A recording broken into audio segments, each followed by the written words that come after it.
Un avion ne fonctionne pas comme ça.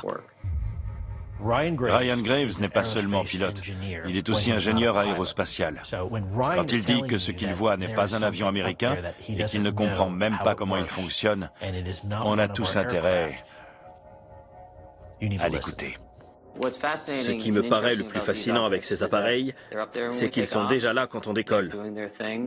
Ils font leur balai pendant 1 heure, 1 heure et demie ou 2 heures. Ensuite, on est forcé de se poser, mais quand nos copains enchaînent 1 heure plus tard, ils sont toujours là. C'est un point important.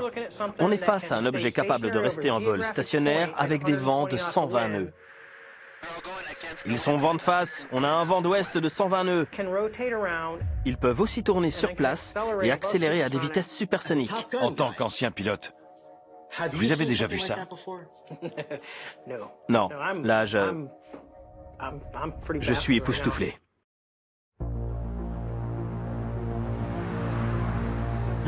Est-ce que vous connaissez des gens qui, si vous leur posiez la question, vous répondrez qu'en effet, ce sont des choses qu'ils voyaient régulièrement? Au moins une bonne cinquantaine. Une bonne cinquantaine de personnes, d'accord. Lou Elizondo et l'ancien pilote de la Navy David Fravor apprennent de nouveaux détails sur une rencontre extraordinaire filmée par un pilote. Il pivote. Le lieutenant Ryan Graves, pilote au sein de la Navy, affirme qu'en 2014-2015, une flotte d'ovnis a passé plusieurs mois à suivre son porte-avions au large de la côte est américaine. Si le lieutenant Graves parle, c'est parce qu'il a peur pour ses camarades et pour la sécurité nationale. Il se heurte à un système qui refuse de réagir. Chris Mellon est un ancien secrétaire d'État adjoint à la Défense. Si les gens savaient que ces engins non identifiés sont à quelques minutes de Washington, sans se soucier le moins du monde de notre défense aérienne, et qu'ils violent tranquillement l'espace aérien hyper sécurisé de la capitale du pays, je pense que ça leur ouvrirait aussitôt les yeux.